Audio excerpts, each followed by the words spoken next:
षष्ठम स्थान यानी छठे स्थान में शुक्रदेव। मंत्रेश्वर महाराज कहते हैं कि शुक्र यदि छठे भाव में हो तो जातक के कोई शत्रु नहीं होते, लेकिन धन भी नहीं होता, और बाकी रोग वगैरह में भी कोई न कोई तकलीफ उसको प्राप्त होते रहती। यह भावानुसार है। अब जब सिंह लगन की चर्चा है तो सिंह लगन में शुक्रदेव आपके तीसरे स्थान और दसम स्थान का स्वामित्व इनको प्राप्त होता है। तो दसवें अगर छठे भाव में हो तो वह कर्म में निपुण होता है, लेकिन शत्रुओं से पीड़ित होता है। और तृतीय अगर छठे भाव में हो तो भाई और मामाओं से कोई न कोई अनबन आपस में बनी रहती है, लेकिन धन के मामले में कोई विशेष तकलीफ नहीं होगी, संघर्ष जरूर होगा। संघर्ष से आपको धन की सफलता जरूर मिलेगी, लेकिन बाकी जैसे छठे स्थान से आपको मामा का रिश्ता देखा जाता है तो वहां पे कुछ न कुछ प्रॉब्लम आपके साथ बनी रहेगी। अब जब शुरुआत में हमने पाठ दिया था तो हमने आपको बताया कि शुक्र जो है उसके पास आपके शुक्र तत्व का स्वामित्व है, और जब शुक्र तत्व आपके शरीर में कोई भी कारणवश उसमें कमजोरी आती है, उसमें कोई रोग होता है, या उसको अननेसेसरी यूज होने की वजह से आपके अंदर कमी होती है, या फिर शरीर में और कोई रोग होने की वजह से उस तत्व के निर्माण में कोई प्रॉब्लम है, तो फिर शरीर में रोग होगा, उसको कोई नहीं रोक सकता। तो उसके लिए सबसे अच्छा उपाय है, क्योंकि शुक्रदेव की अधिष्ठात्री देवी मां भगवती है, उसकी आराधना कीजिए, मां महालक्ष्मी की आराधना कीजिए, और जहां तक हो सके ब्रह्मचर्य का पालन कीजिए। जितना आप अपने चरित्र को उज्जवल रखेंगे उतना शुक्रदेव यहां पे छठे स्थान में आपको अच्छे फल प्राप्त करवाएगा। छठा स्थान, दसम स्थान और दूसरा स्थान, यह धन त्रिकोण है, और शुक्रदेव धन यश नहीं, फेमसिटी नहीं, ऐश का बात कर रहा है, भोग का बात कर रहा है। धन, भोग, कामुकता और काव्य कला, संगीत, अच्छी सुंदर चीजों को देखने के प्रति आकर्षण, प्रकृति के बहुत नजदीक रहने वाला इंसान, पहाड़ों पे या घूमने के लिए जाने की महत्वाकांक्षा, यह सब चीजों की प्रचुर मात्रा जिसका भी शुक्र बलवान होता है उसके पास रहती है। थकता नहीं है ऐसा इंसान, अगर आपके अंदर शुक्र तत्व की भरमार है। और नवमांश में जाके शुक्र अगर अच्छे स्थानों पे प्लेस हो जाए, कि यहां पर छठे स्थान में बैठा हुआ है लेकिन नवमांश में कोई अच्छे स्थान में प्लेस है, लग्न का अंश भी नवमांश में जाके आपका या तो केंद्र का कोई लगन आ जाता है नवमांश में, या त्रिकोण का कोई लगन आ जाता है, तो फिर शुक्रदेव का फल आप रिफाइन करके जब आप देखेंगे तो आपको बहुत अच्छा प्राप्त होगा। लेकिन अगर नवमांश में भी पीड़ा है, कि मान लीजिए आपका नवमांश का जो लगन है वो छठे स्थान से, आठवें स्थान से और 12वें स्थान से संबंधित है, और वहीं पे कहीं पर शुक्र बैठ गया, तो आपको अपनी प्रोग्रेस के लिए बहुत संघर्ष करना पड़ेगा। यह कटु सत्य है, इसको मानना पड़ेगा। अब क्या अकेले शुक्र से आपका जीवन तो नहीं चलेगा, जो बाकी ग्रहों का भी इसमें योगदान होता है। अब यहां पर दृष्टियों का संबंध आता है, कि जैसे पहले पाठ में हमने बात की थी कि शनि की दृष्टि आ जाए तो फलों को मिलने में थोड़ी प्रॉब्लम आती है, लेकिन अगर यहां पर शनि की दृष्टि शुक्र पे आ जाए तो तब यहां पे बहुत अच्छे फल प्राप्त होते हैं। फिर न तो शरीर में कोई रोग रहता है, न कोई शत्रुओं से कोई पीड़ा मिलती है, न और कोई तकलीफ आपको प्राप्त होती है। मतलब हर दृष्टि का या हर कोई योग का हर स्थान में अलग अलग फल प्राप्त होता है। तो इतना आसान नहीं है ज्योतिष को समझना। हम लोग बोलने से बोल सकते हैं कि शुक्र के ऊपर शनि की दृष्टि आ गई, तो उसको शनि की दृष्टि कभी भी शुक्र तत्व को कमजोर नहीं करती है, उस स्थान विशेष के फलों को प्राप्त करवाने में दिक्कत पैदा करती है। तो छठे स्थान से क्या है? अगर भौतिक दृष्टि से देखें तो रोग, ऋण, शत्रु, लेकिन आध्यात्मिक दृष्टि से देखें तो बहुत बड़ी बात है। रोगों के विषय में कौन सा रोग होगा? मानसिक रोग, आध्यात्मिक रोग, शारीरिक रोग। कुछ को मानसिक रोग होते हैं कि हर समय नेगेटिव उसके दिमाग में थॉट चलते रहती है, तो उसके लिए चंद्रमा को देखना पड़ेगा, क्योंकि उसके ऊपर भी शुक्र का फल बहुत कुछ डिपेंड करता है कि चंद्र कुंडली के अनुसार आपका शुक्र का प्लेसमेंट बहुत अच्छा आ रहा है और लग्न कुंडली के अनुसार छठे स्थान में आ रहा है, तो फिर उस फलों को तारतम्य में बैठाना पड़ेगा। आपको लग्नानुसार आपको जो प्राप्त हुआ है आप भोगेंगे चंद्र कुंडली के अनुसार, क्योंकि भौतिक जगत में चंद्र कुंडली इफेक्टिव है।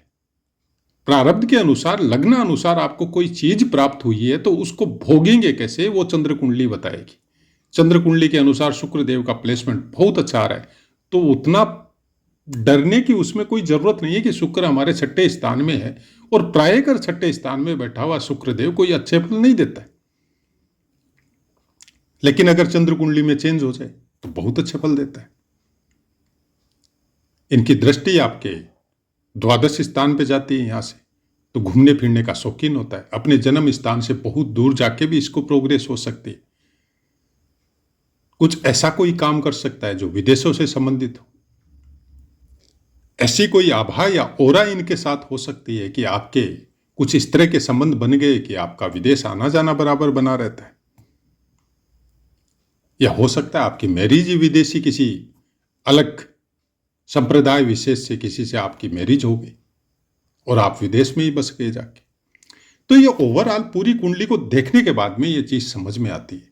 लेकिन शुक्र का फल अगर आपको देखना है तो अपने ऊपर आजमा सकते हैं। हम बहुत बार बोला है ये बात कि आपके अंदर अगर ऊर्जा का संचार बहुत अच्छी मात्रा में है, यहां कोई मैटर नहीं करता कि आपके शरीर की बनावट कैसी है, आप दुबले हैं, पतले हैं, मसल्स आपके बहुत अच्छे हैं, कोई मैटर नहीं करता।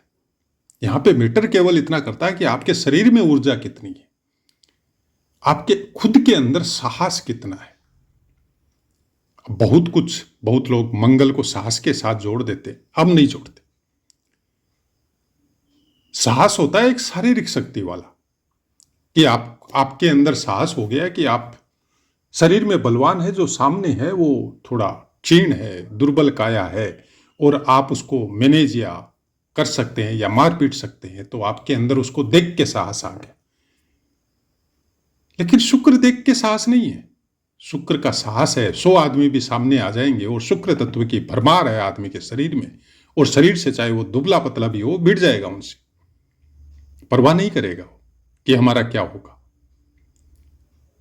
वो साहस शुक्र तत्व के द्वारा प्राप्त होता है कि वो तत्व की भरपूरता है आपके शरीर में और पूरी तरह स्वस्थ कंडीशन में है, कोई रोग उसके अंदर नहीं है, क्योंकि उस तत्व में भी रोग लगता है और उसमें रोग देने का सबसे बड़ा कारण होता है चंद्रमा और बुध। शनि रोग नहीं देता है शुक्र तत्व को। शुक्र के ऊपर अगर शनि की दृष्टि है तो वो रोग नहीं देता है, वो उसको पुष्ट करता है। शुक्र खुद एक जलीय ग्रह है और उसको ठंडक चाहिए, उसको गर्मी बर्दाश्त नहीं है। गर्मी से अमृत कोश जो है आपके शरीर का, ब्रह्म तत्व जो है वो थोड़ा डिस्टर्ब होता है। इसलिए बोला जाता है कि मंगल के सानिध्य में जैसे ही शुक्र आता है तो वो स्पीडली वो आपके शरीर में रन करता है। शुक्र के सानिध्य में आता है तो वो जलने लगता है, तो गुस्से की मात्रा को बढ़ाता है। लेकिन जैसे ही शनि के सानिध्य में आता है या शनि की दृष्टि उसके ऊपर पड़ती है तो वो पुष्ट होता है। बल की मात्रा की कमी नहीं होती है ऐसे इंसान में, और वो भोगों के प्रति विशेष रुचि नहीं लेता है। लेकिन हाँ, वो योग में अगर गया, वो अध्यात्म में अगर गया, वो अगर भगवान की भक्ति में गया, तो फिर ये योग आपको कहां से कहां पहुंचा सकता है। शुक्र तत्व या शुक्र ग्रह के बारे में जानना इतना आसान नहीं है। सूर्य के बाद अगर कोई बलवान ग्रह है ग्रहों में सबसे ज्यादा, तो वो शुक्र है। हर चीज प्रोवाइड करवा सकता है। अपनी तर्क शक्ति के द्वारा, अपनी ऊर्जा के द्वारा, अपनी ताकत के द्वारा भौतिक शरीर को जितनी चीजें चाहिए वो सब प्राप्त करवा सकता है। लेकिन अगर आप उच्च श्रेणी में जाना चाहते हैं, योग शक्ति में जाना चाहते हैं, अध्यात्म की लाइन में जाना चाहते हैं, तो शुक्र आपको सिद्धियां प्राप्त करवा सकता है। मोक्ष की गारंटी नहीं है शुक्र की। आपका जीवन बहुत साल लंबा करवा सकता है, आपके पास कुछ सिद्धियां प्राप्त करवा सकता है, वो मंत्रों के द्वारा, तंत्रों के द्वारा, कुछ नई विद्या की जानकारी आपको दे सकता है, कुछ इन्वेंट करवा सकता है आपसे, रिसर्च में आपको योगदान दे सकता है। लेकिन आप सोचे कि मोक्ष दे देगा, नहीं, मोक्ष नहीं देगा। शुक्र के पास वो तत्व है जिसकी शक्ति के द्वारा आप मोक्ष प्राप्त कर सकते हैं, लेकिन शुक्र मोक्ष नहीं देता है। मोक्ष देने का काम गुरु का है। गुरु आपको उस लाइन पे ले जा सकता है, क्योंकि जो ज्ञान गुरु के पास है वो देवत्व वाला ज्ञान है, और शुक्र ग्रह है शक्ति का परिचायक। दोनों का प्लेसमेंट अगर सही मात्रा में मिलता है, अच्छी मात्रा में किसी जातक को प्राप्त होता है, तो वो मोक्ष का भागी होता है। वो बहुत उच्च श्रेणी का मनुष्य या परम पुरुष जिनको बोला जाता है, तो वो उस श्रेणी में आप उसको लेके जा सकते हैं। क्योंकि कोई भी आदमी जो मोक्ष की कामना करता है उसके अंदर बहुत तकलीफें आती है, और उन तकलीफों को भोगने के लिए ब्रह्मचर्य की शक्ति सबसे ज्यादा बड़ी शक्ति होती है, और वो शुक्र प्रोवाइड करवाता है। बाकी और कोई ग्रह में इतनी सामर्थ्य नहीं है कि आप उस क्षेत्र में प्रोग्रेस कर सके। शरीर में शक्ति का परिचायक, जो भीतर की जो शक्ति चाहिए आपको, जिसको आप कुंडलिनी शक्ति बोल सकते हो, जिसको आप ब्रह्मरंध्र या बाकी कोई चक्र बोल सकते हो, वो चीजें शुक्र ग्रह के द्वारा प्राप्त होती है। शुक्र ग्रह का ओरा आपने मैनेज करके रखा हुआ है, और बहुत अच्छी मात्रा में मैनेज किया हुआ है अपने संस्कारों के द्वारा, अपने चरित्र के द्वारा। उसको ऊपर आप अपने ज्ञान के द्वारा कुछ बंदिश लगा के रखते हैं, तो शुक्र आपकी बहुत हेल्प करता है, और हर काम में हेल्प करता है, क्योंकि वो ऊर्जा आपको हर काम में ऊपर उठाती। छठे स्थान का शुक्र देव इन बातों की तरफ आपको इशारा देता है। वो बोलता है चरित्रहीन नहीं बनना है, नहीं तो रोग लगेंगे। वो बोलता है हर जगह आपको अपने चरित्र और संस्कारों का पालन करना है, नहीं तो हमारे द्वारा रोग आपको प्राप्त होगा। रोग प्राप्त होगा तो बिना मतलब के शत्रु, जो रोगों के द्वारा आपको प्राप्त होते हैं। कोई बीमारी लग गई, वो भी शत्रुता में सबसे बड़ा शत्रु है, जो छूट नहीं रही है। तो इम्यून सिस्टम को स्ट्रोंग करने का काम शुक्रदेव के पास है, और जिसके भी पास छठे स्थान का शुक्र लेके जो भी बैठा हुआ है, उसको ये सब चीजों का बहुत ख्याल रखना पड़ेगा, चरित्र और संस्कारों का। तब जाके वो शुक्र उसको कुछ मैनेज होगा। अगर अलोन बैठा हुआ है तो फिर इतनी डरने की जरूरत नहीं है, लेकिन अगर किसी के सानिध्य में है, किसी की दृष्टि में है, तो आपको उसको पूरा रिफाइन करना पड़ेगा, देखना पड़ेगा कि वो किस जगह से बैठ के दृष्टि दे रहा है और किस तरह का फल प्रोवाइड करवा रहा है। क्योंकि दृष्टियों का भेद भी समझना कोई आसान बात नहीं है। एक तो सप्तम दृष्टि है जो फेस टू फेस मिलती है, तो सप्तम दृष्टि अगर किसी ग्रह की आएगी तो 12वें स्थान में बैठने की वजह से आएगी, और 12वें स्थान में शुक्र के अलावा कोई और दूसरा ग्रह अच्छा फल नहीं देता है। दूसरा नंबर आता है गुरु का, अच्छा फल देते हैं 12वें स्थान में। लेकिन किनको? योगियों को, मोक्ष की आकांक्षा रखने वालों को, अध्यात्म की लाइन चुनने वालों को, ईश्वर का नाम या उसकी सेवा करने वालों को, आम जनमानस की सेवा करने वालों को, उनको गुरु 12वें स्थान का बहुत अच्छा फल देता है। लेकिन भौतिक शरीर के भोग चाहिए, ऐश चाहिए, धन चाहिए, बाकी सब सुख चाहिए, जो इस संसार में भौतिक शरीर को चाहिए, वो सब कुछ आपको चाहिए, तो फिर 12वें स्थान का शुक्रदेव वो चीजें नहीं प्रोवाइड करवाएगा। 12वें स्थान का गुरुदेव वो चीजें प्रोवाइड नहीं करवाएगा। उन चीज़ों में जैसे ही आप जाएंगे फिर आपको मोड़ने की कोशिश करेगा, नहीं तुम्हारा जन्म इस काम के लिए नहीं हुआ है। वो बार बार तकलीफ देगा उन चीज़ों में आपको, वो चीज़ें देगा लेकिन उनसे दूरी बनवाएगा, उनसे हटवाएगा आपको।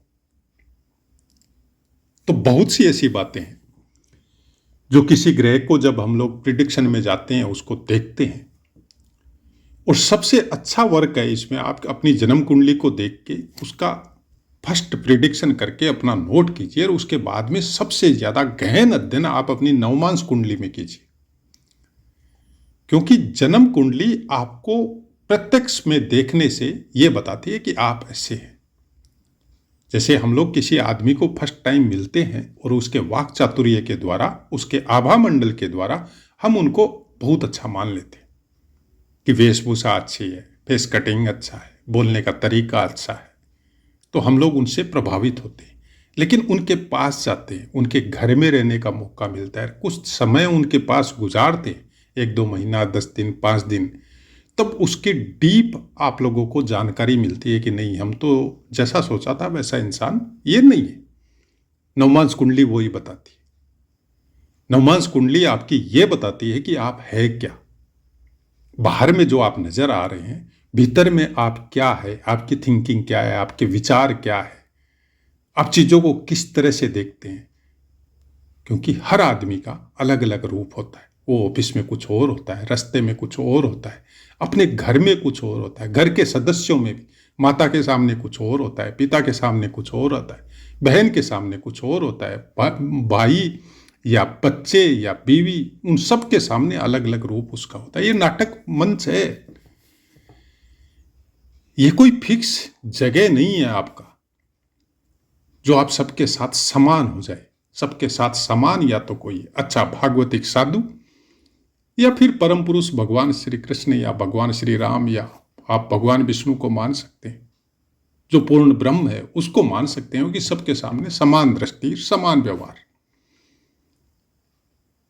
समान कोई नहीं रह सकता, बोलना बहुत आसान है, लेकिन समान होना बहुत मुश्किल है आम इंसान के लिए। तो आशा है मित्रों पाठ समझ में आया होगा। अब अपनी वाणी को विराम देते, आपसे आज्ञा लेते, जय माता।